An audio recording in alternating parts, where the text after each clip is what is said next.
এই মুহূর্তে আমি দেখানোর চেষ্টা করছি।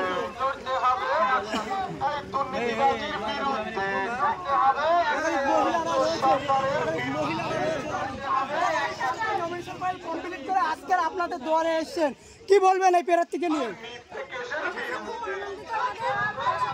আগামী দিন কি এই প্রার্থী জিতবে? আপনারা মহিলারা কতটা সাপোর্ট করছেন? ভালো লাগছে? একেবারে মহিলারা থেকে শুরু করে দর্শক দেখতে পাচ্ছেন।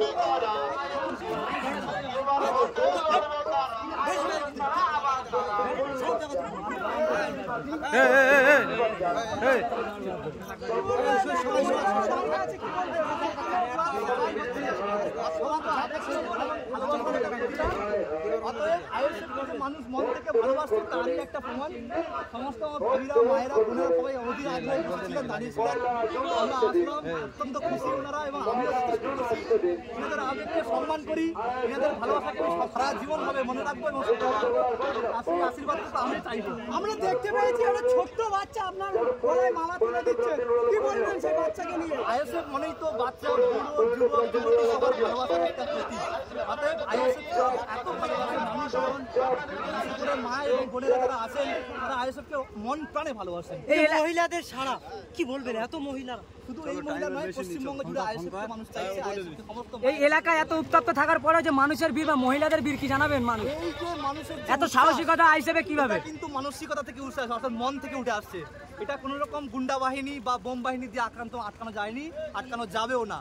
এই মানুষের ভালোবাসা, এই মানুষের যে অধীর আগ্রহ, এটাকে কি চেকে রাখতে পারবে এই শয়তান মোল্লা? পারবে এটা করতে? এত আঘাত এই ফুলবাড়ি গ্রামে, তারপরেও এত মহিলারা বাড়াচ্ছেন, কি বলবেন? মহিলারা স্বতঃস্ফূর্ত ভাবে ওনারা নিজে বুঝেছেন, সচেতন হয়েছেন যে লক্ষ্মীর ভান্ডারে হবে না, ওই 500 টাকা 1000 টাকা দিয়ে আমাদের মান ইজ্জত নিয়ে পিঠে বানাতে যেতে যাওয়া যাবে না। সেই কারণে মায়েরা রুখে দাঁড়িয়েছেন। এখন ওদের ইজ্জত বাঁচানোর সওয়াল, ওনাদের এখন মান, অভিমান, সম্মান সবকিছু নিয়ে খেলা হচ্ছে। তৃণমূল এই 5 বছর 10 বছর ধরে যা করেছে, মায়েদের ইজ্জতটাকে লুটে পুটে খেয়েছে, সেই সঙ্গে সঙ্গে পার্টি অফিসে পিঠে বানানো ডাকা হয়েছে। এর থেকে লজ্জার আর কিছু হতে পারে না। অতএব আইএসএফের মানুষ আস্থা রাখছেন এবং আইএসএফই এর সমস্ত কিছু সমাধান করার লক্ষ্যে ওনারা বিশ্বাস করেন, আস্থা রাখেন। শুনে নিলাম একাধিক জায়গায়